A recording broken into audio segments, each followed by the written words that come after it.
Senator Roy Blunt, hope you had a happy Thanksgiving. Thanks for joining us here on the Big 550 KTRS.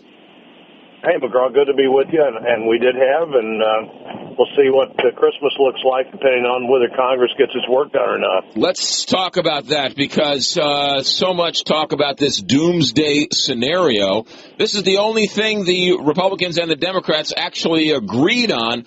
How bad would it be if no agreement comes to be and we allow what's in place now to take effect come January 1?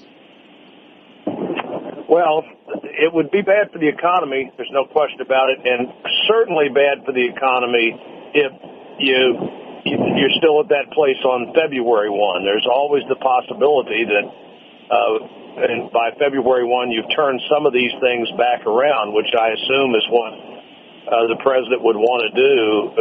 Going off the cliff will almost guarantee a recession if you believe any of the people that evaluate this.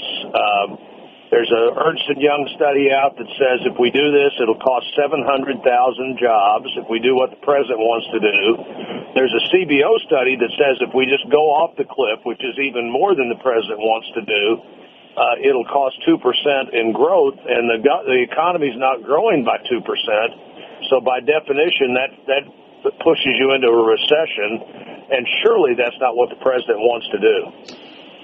Certainly understandable, but would we not pay off the debt faster by all this massive cuts in spending and going back to the Clinton era Bush or Clinton era taxes? Well, not if you're in a recession, you won't. I mean, you can set the tax rate as high as you want, and if in static scoring, you'll produce more revenue. But if people don't have jobs, they don't produce revenue. And so you've got to believe that tax policy has behavioral consequences, and it does, though that is not the way that Washington calculates tax policy. You know, I've talked about this once or twice before in the studio. If you took the Congressional Budget Office model or the Office of Management and Budget model, and you said, what would happen if the tax rate was 100%? It wouldn't be quite this bad, but basically what they would do is add up all the payrolls in the country and say, that's how much money the federal government would get if the tax rate was 100%. And you and I both know that wouldn't happen, and it's not going to work that way. You've got to do things that help the economy if you're going to pay off the debt, and raising taxes is, by any standard, not likely to help this economy. Okay, certainly understandable. Makes all the sense in the world. But watching what's been going on the last 2 years, your colleagues on both sides of the aisle can't agree on anything. So what makes the American public think you can come to some agreement in the next 30 days? Well, I can't imagine why they'd think that, but they essentially returned the status quo to Washington. Elections have consequences. And you look at a Senate that hasn't passed a budget in 3 years, and you put the same people, Harry Reid, back in control. This is a good time for the president to lead, frankly. He just got reelected. He'll never be have more ability to get things done than he has at this moment. And the president needs to lead. But part of leading is he has to come up with a plan that he's going to persuade the country and the Congress to be for, that half of the Republicans in the House will vote for. He got elected on Election Day saying he was for raising taxes and doing other things. Republicans in the House got elected saying they were not for that, and this is a time when the president can lead, but he has to lead in a reasonable way. He can't lead by saying, I'm the president, I just got elected, and that means you have to do whatever I say. That's not what the election was about. Are you open to voting for some type of compromise that would increase marginal tax rates? Yeah, I think I'm unlikely to do that. If we had real long-term entitlement reform that would offset the negative economic impact of raising tax rates, that's something to talk about, and that's the deal. That's the deal that's on the table and has been for some time. Do entitlement reform, even if it doesn't produce trillions of dollars in the first 10 years, because you don't want to affect people approaching Medicare or approaching Social Security, but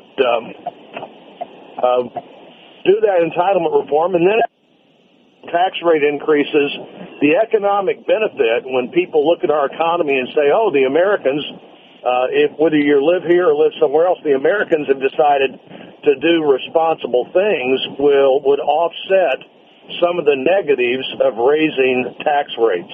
I'm going to cast a vote that I think is best for job creation in the country.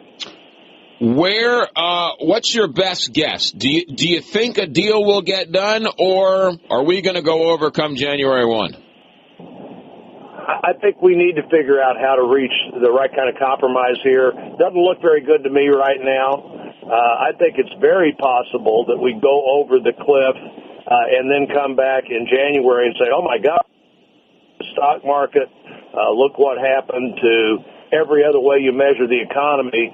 Let's go back and see if we, in fact, want to restore a lot of the good tax policies. You know, when you go over the cliff, you eliminate the child tax credit, you eliminate the 10% bracket. Everybody that's paying 10% now on their income will pay 15%. You put the marriage penalty back in the tax code, if you raise the estate tax back to the 2000 level, you make it virtually impossible in a state like ours for family farms to be passed along to the next generation of that farm family or many small businesses. And probably won't take too long for even Washington and even the Obama administration to see the devastating impact of going back to those policies of 2000. Senator Roy Blunt with us for a couple more minutes. Senator, earlier this week, your colleague, Senator McCaskill, came out in favor of Missouri accepting the expanded Medicare through the Affordable Care Act, saying that if we opt out of that expansion of Medicaid, it'll be devastating for rural hospitals. Do you agree with her in that assessment? I think the other view of that is it's devastating for schools, for education, if we opt in. But I've tried really hard all the time I've been in the Congress not to try to do the job that people in Jefferson City have to do. And I think I'm going to stick with that. They have to decide. When Senator McCaskill and I get all the federal problems solved, then we're probably in a better position to give lots of advice to Jefferson City. By the way, Senator McCaskill became a grandmother yesterday. Her son's wife had a baby, and I saw her yesterday, and she said it was maybe the perfect baby has finally been born. How about that? That's nice to hear. Lastly, Senator Blunt, percentage-wise, what do you think the percentage is that something gets done by January 1? By January 1, I think it's less than 50-50, but still very possible. But if you hadn't bet your house, you better not be planning on having to live in your house. Fair enough. Senator, be good, be safe, and I will talk to you soon. Hey, buddy, see you soon. Thanks for what you do every day. You got it. Thank you. Senator Roy Blunt with us here talking about what's going on in Washington. I thought it was quite interesting, some of the comments he had.